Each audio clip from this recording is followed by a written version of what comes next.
right now on 5 on your side at 10. Less wind overnight, dry for the weekend, summer-like temperatures, but by the start of next week, I'll time out storm chances. Caught in the crossfire, a man in his 80s is recovering tonight after he was hit by a stray bullet just hours before his birthday.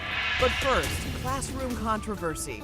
A Parkway Central substitute teacher escorted off school grounds. I got in my car and left. The decision that cost him his job. Within the past hour, the school's principal addressed parents and students in an email. Good evening, everyone. I'm Kelly Jackson. It stemmed from how the substitute teacher responded when he saw a Black Lives Matter and Gay Pride sign when he showed up to class. 5 on your side's Brent Solomon talked to the sub, who is defending his actions. When Jason Jennings reported to Parkway Central High last week, he arrived to his classroom and saw 2 paper signs, one of them representing Black Lives Matter, the other a rainbow. I decided to take those down and tear them up. He posted these images on Twitter, saying, quote, "This is what needs to happen when teachers insist on grooming kids." He refers to Black Lives Matter as a hate group. Adults are, can do what they want in their own lives, have their own convictions, their own beliefs.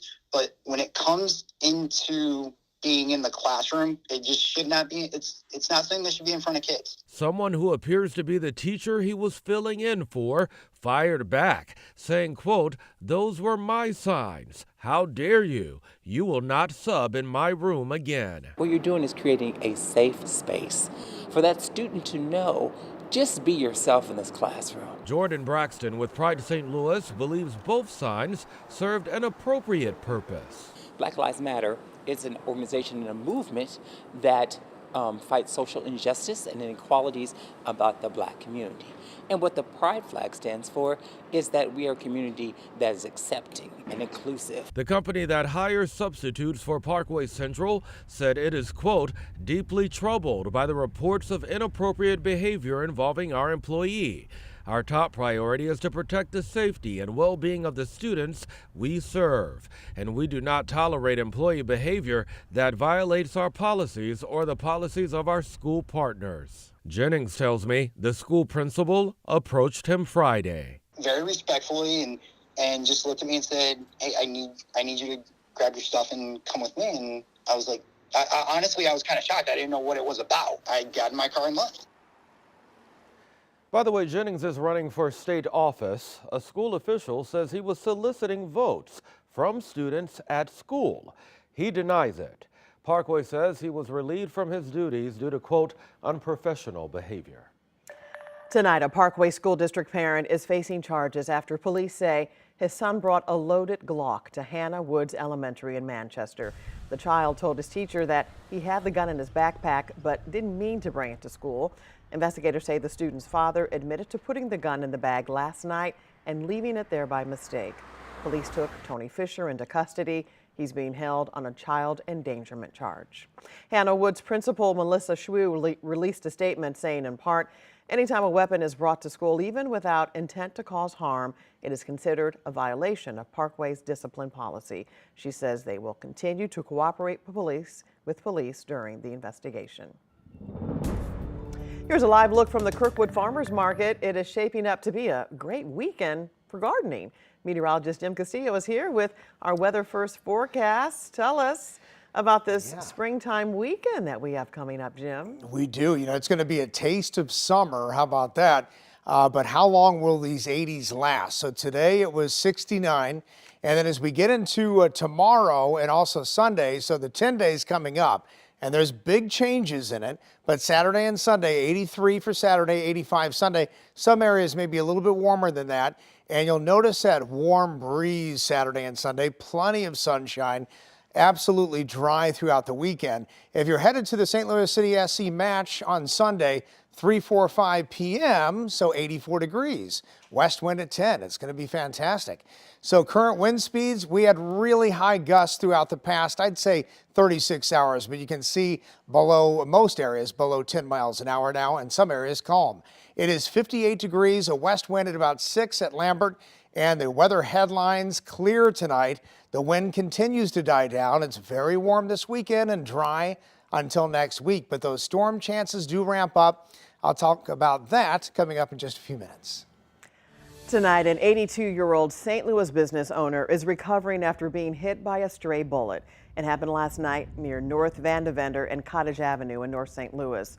New tonight, a friend of the victim who almost got caught in the crossfire tells Robert Townsend he was shot just hours before his birthday.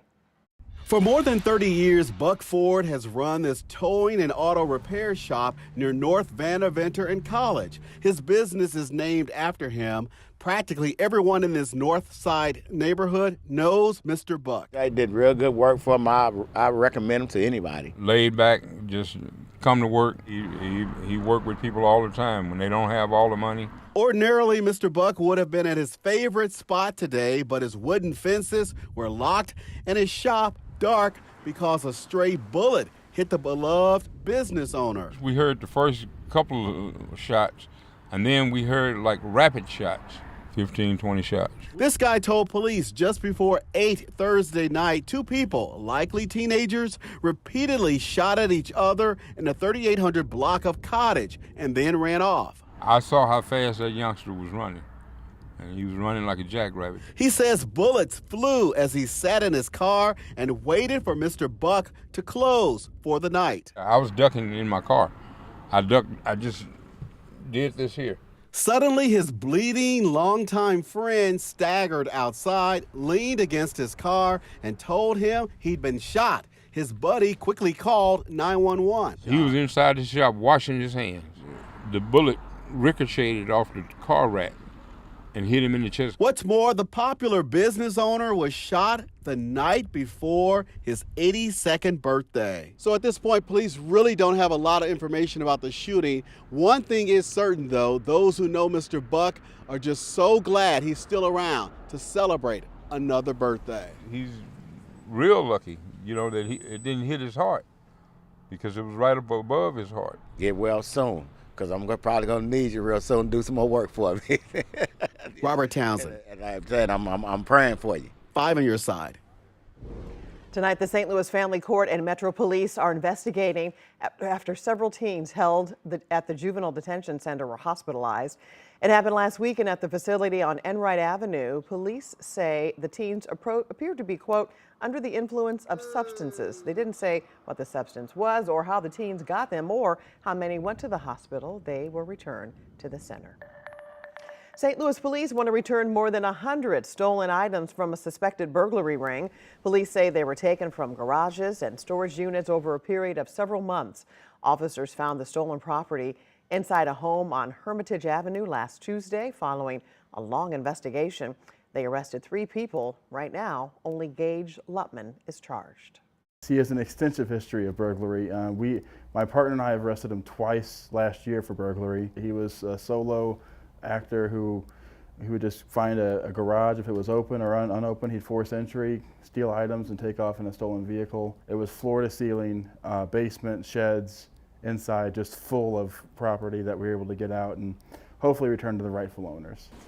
If you think any of these stolen items belong to you, police want you to email them. You can find that information and pictures of the recovered items on ksdk.com. Just look for this story under the As Seen on TV tab. The superintendent for the fastest growing school district in the state is leaving the job after 2 years. Dr. Danielle Tormala announced she is taking a sabbatical before retiring at the end of the school year. She didn't give a reason for the sudden departure, but the district has seen several political controversies in recent years that may have added pressure to the position. All of these sort of culture war issues culminating in the school districts.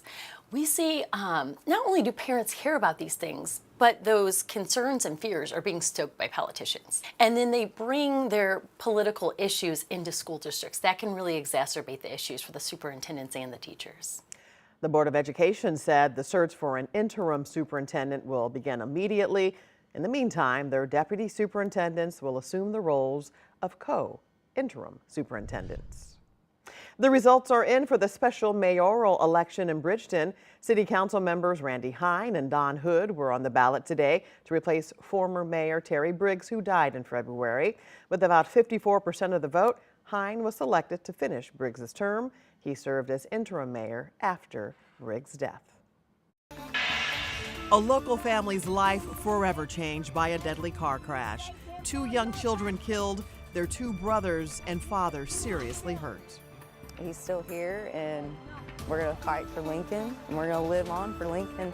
The area football team that's helped turn the tragedy into a source of comfort for the young survivor.